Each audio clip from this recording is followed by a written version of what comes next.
Hey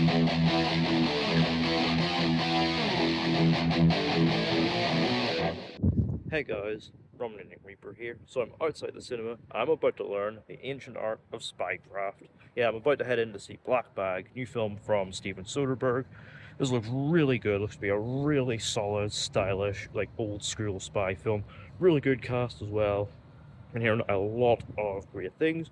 So I have my fingers crossed that this will be the sort of mid-budget, adult-oriented film that the marketplace needs. So there's only one way to find out, and that is to head in, get some snacks, and get seated for Black Bag. Hell yeah, can't wait for this.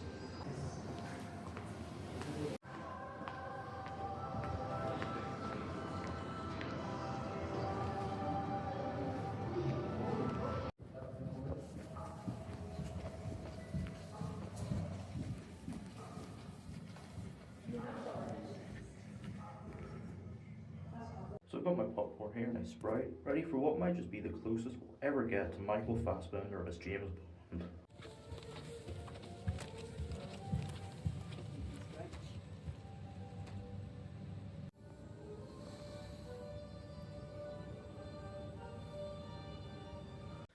So yeah, Black Bag, I'm back from seeing it, is directed by Steven Soderbergh, whose credits include the Ocean's Trilogy, Sex, Lies and Videotape, Contagion, Magic Mike. Famously announced his retirement and then came back a year later with Logan Lucky, and from there he has been putting out films with such efficiency that Guy Ritchie and Ridley Scott are both looking at him thinking, damn. And this his latest offering is his second of this year, following on from POV horror film Presence back in January, and this one looked to be right up my street. A slick, stylish looking spy thriller with a potentially gripping plot and a very talented ensemble cast bolstering it. But does it deliver as an old school spy thriller? Let's find out.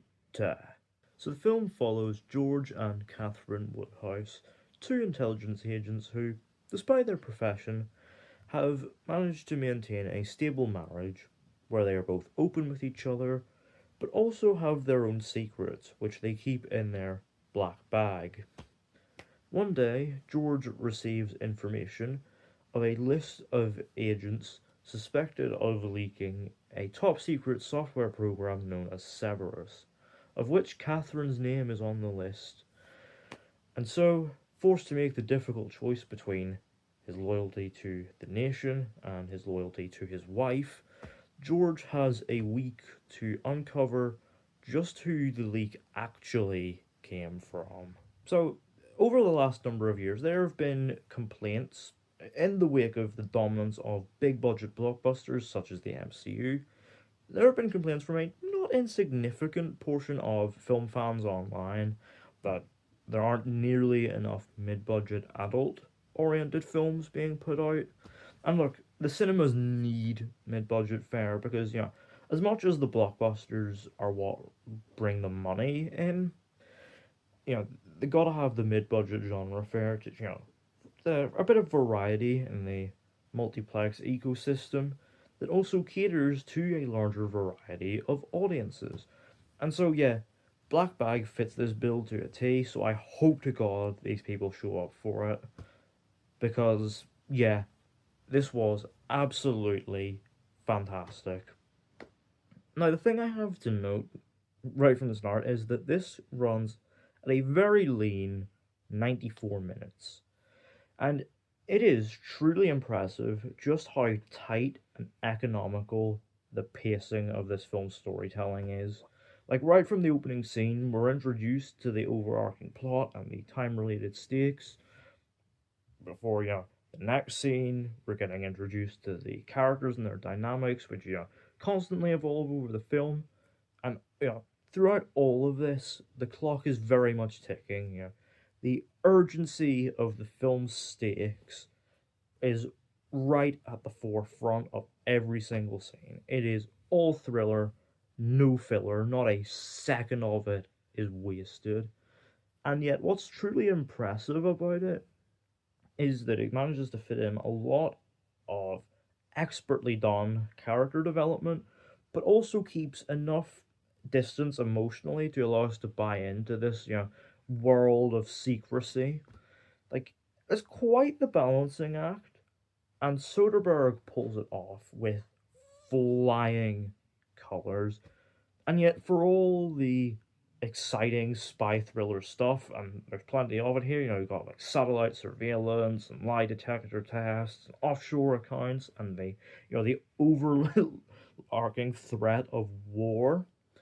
And, all of that is there, but for all of that, what this really is a relationship drama set within the world of international espionage, very much asking that question of, is it possible to have a stable relationship in a profession built around secrecy? And right at the core of that, we have the relationship between George and Catherine. Michael Fassbender does a fantastic job as George. He's this very meticulous agent who is, averse to lying, sort of like Marta Cabrera in Knives Out, without the vomiting, obviously.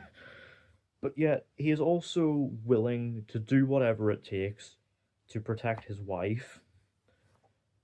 Cate Blanchett, as Catherine, also does a great job as this agent who is very much implicated in all of this, may have a few secrets of her own, but is again also willing to do what it takes to protect her husband.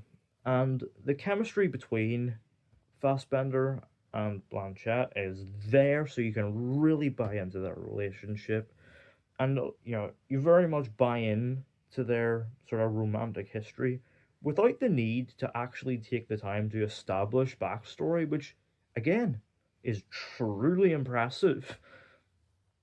And joining them, we have the likes of Tom Burke as Freddy, who's this agent who leans slightly towards the sleaze. He's great. He's in a relationship with a younger woman, a satellite operator named Clarissa, who is played by Marissa Abella. She's very much this younger woman caught up in this world of lies and secrets, and is sort of the audience surrogate and in this question of, can you have a healthy relationship in that kind of environment? And yeah, she does a fantastic job with it. We also have Naomi Harris as Zoe, who's a psychiatrist at the agency, who's very much guided by a set of beliefs, and was also at a point in a relationship with another agent, James, played by Reggae Jean Page, who's perhaps not the best of boyfriends. All these people are great. You very much buy into their dynamics and their chemistry, and so when reveals do come out, you're fully invested, and they land with the intended impact.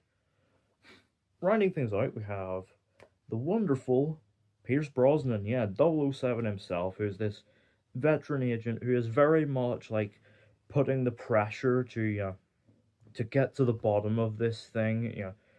Very much an on-screen vehicle to keep up with the time-related stakes, but also brings plenty of that trademark Brosnan charm. And of course, at the at the core of this is a very, very slickly made movie. It is shot with the certain level of efficiency you'd expect. It is a very slickly shot and edited movie. Very much in keeping with the fast-paced and the tight storytelling. But where the energy really comes from is in the film's score by Northern Ireland's own David Holmes. Of course, has collaborated with Soderbergh before on the Ocean's movies, and plenty of that, high energy, high tempo score is brought over here as well. It keeps up the fast pace brilliantly. And in fact, even before his name appears in the credits, you can just tell it is a David Holmes score. It is fantastically done. And of course, yes, it builds to a very, very exciting climax in which, yes, all truths are revealed. I gotta admit, I sorta guessed the big twist, but yet it also throws enough sort of surprises in there, and it's handled in a very exciting manner that very much keeps you, the viewer, on the edge of your seat, but also keeps things sorta unpredictable as well, and yet it ties in perfectly with the film's overarching themes. It is fantastically done stuff. Overall, Black Bag is exactly the kind of mid budget thriller that the multiplexes need right now. It is a gripping, tightly told story built around excellent acting and tight filmmaking. I would highly recommend seeing this thing on the big screen. Out of 10, Black Bag gets a 9. So, yeah, let me know down in the comments. Have you seen Black Bag? What did you think of it? What is your favorite Soderbergh film? And are you excited for what he has coming up next? Let me know all that down in the comments. Don't forget to hit the thumbs up button if you enjoyed. Don't forget to hit the subscribe button if you're new. And don't forget to turn on post notifications so you don't miss an upload.